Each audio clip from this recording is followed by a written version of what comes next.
Hi friends, welcome to my channel. కథా బృందానికి స్వాగతం అండి. కథలోనికి వెళ్లే ముందు తప్పకుండా లైక్ చేయండి, షేర్ చేయండి, తప్పకుండా సబ్స్క్రైబ్ చేసుకోండి. సకల పాపాహరణం కార్తీక పురాణ శ్రవణం 30వ అధ్యాయం మీకోసం. పరమ పవిత్రమైన కార్తీక మాసంలో ప్రతి ఒక్కరూ తప్పకుండా చదువుకోవలసిన కార్తీక పురాణం చివరి రోజుకు చేరుకున్నాం. పరమేశ్వరుని కృపా కటాక్షాలతో ఎలాంటి ఆటంకం లేకుండా 30 రోజుల పాటు కొనసాగిన కార్తీక పురాణంలో భాగంగా ఈ కథనంలో కార్తీక మాస వ్రతమహిమ, కార్తీక పురాణం పఠన ఫలశ్రుతి గురించి తెలుసుకుందాము. నైమిసారణ్య ఆశ్రమమున సౌనకాది మహామునులందరూ సూత మహాముని తెలియచేసిన విష్ణు మహిమను, విష్ణు భక్తుల చరిత్రను విని ఆనందించి వేణోళ్ల పొగడిరే. సౌనకాది మునులకు ఇంకను సంశయము తీరక సూతిని చూసి, ఓ మునిశ్రేష్ఠుడా, కలియుగమునందు ప్రజలు అరిషడ్వర్గాలకు దాసులై అత్యాశాపరులై జీవించుచు సంసార సాగరం నందు తరింపలేకుండా ఉన్నారు. అటువంటి వారు సులభంగా ఆచరించు తరుణోపాయము ఏదైనా కలదా? ధర్మం అన్నింటిలోకెల్లా ఉత్తమమైన ధర్మం ఏముంటుంది? దేవతల అందరిలో ముక్తినొసంగు ఉత్తమ దైవం ఎవరున్నారు?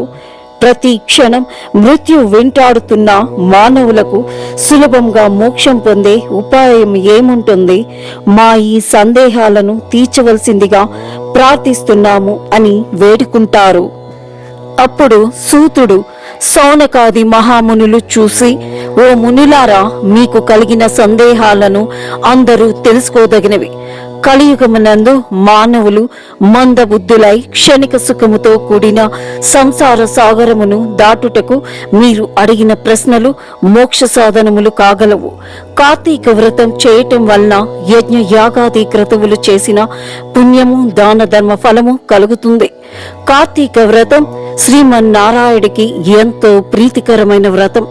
ఇది అన్ని వ్రతాలు కంటే గొప్పదని సాక్షాత్తు ఆ శ్రీహరియే వర్ణించియున్నాడు. కార్తీక వ్రత మహత్యమును వర్ణించుటకు నాకు శక్తి చాలదు. నాకే కాదు, ఆ బ్రహ్మదేవునికి కూడా శక్యము కాదు.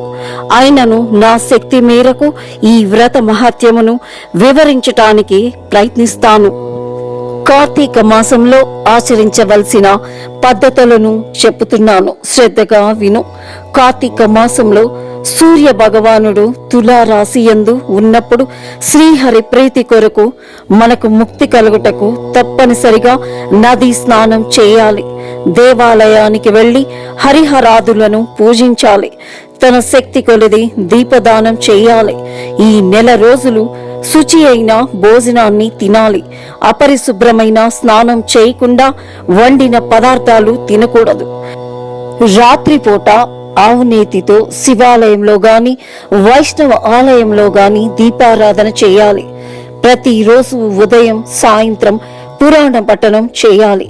ఈ విధంగా చేసిన సకల పాపాల నుంచి విముక్తులై సర్వ సౌఖ్యాలను అనుభవిస్తారు.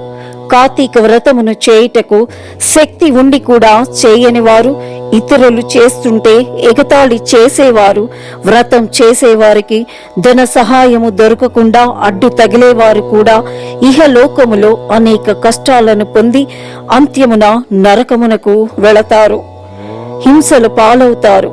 అంతేకాక అట్టి మానవులు 100 జన్మల వరకు చండాలులుగా జన్మిస్తారు.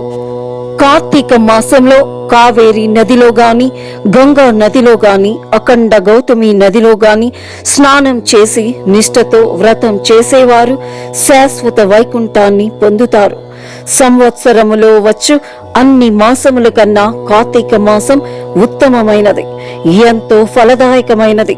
అంతేకాక హరిహరాదులకు ప్రీతికరమైనది.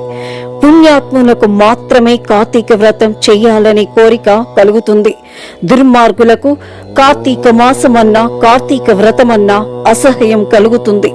కావున ప్రతి మానవుడు ఈ పరమ సత్యమును గ్రహించి ఇటువంటి పుణ్యకాలమును వృధా చేయక తమ శక్తి కొలది కార్తీక వ్రతాన్ని ఆచరించాలి.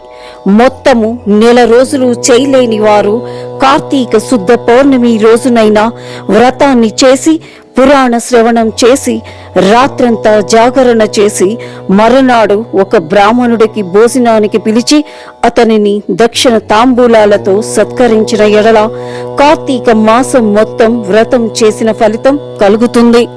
కార్తీక మాసంలో ధనం, ధాన్యం, బంగారం, గృహం, కన్యాదానం చేసిన ఎప్పటికీ తరగని పుణ్యం కలుగుతుంది. ఈ నెల రోజులు ధనవంతుడైనను బీదవాడైనను మరెవరైనా సరే సదా హరినామ స్మరణ చేయుచు పుణ్యతీర్థాలు నదులలో స్నానం చేసి దానాలు చేస్తూ పురాణాలు వింటూ చదువుతూ ఉన్నట్లయితే వారికి పుణ్యలోక ప్రాప్తి కలుగుతుంది. ఈ కథను చదివిన వారికి విన్న వారికి కూడా శ్రీమన్నారాయణుడు సకల ఐశ్వర్యాలను ఇచ్చి వైకుంఠ ప్రాప్తిని కలుగచేస్తాడు. ఈ విధంగా సూత మహాముని సౌనకాది మునుల సందేహాలను తీరుస్తూ మనకు కూడా కార్తీక పౌర్ణమి విశేషాలను మహిమలను తెలియచేశాడు. ఈ రోజుతో కార్తీక పురాణం 30 రోజుల పారాయణం సమాప్తమయ్యింది. ఓం సర్వేషాం స్వస్తిర్భవతు. ఓం సర్వేషాం శాంతిర్భవతు. ఓం సర్వేషాం పూర్ణం భవతు. ఓం శాంతి శాంతి శాంతి. రేపటి రోజున పోలీ పాడ్యమి కావున పోలీ పాడ్యమి రోజున పోలీ బొందితో స్వర్గానికి వెళ్లే కథను తెలుసుకోవటం ద్వారా కార్తీక పురాణ శ్రవణ ఫలాన్ని సంపూర్ణం చేసుకుందాం. ఇది స్కాంద పురాణం కార్తీక మహత్యం 30వ అధ్యాయం సమాప్తం. ఓం నమః శివాయ.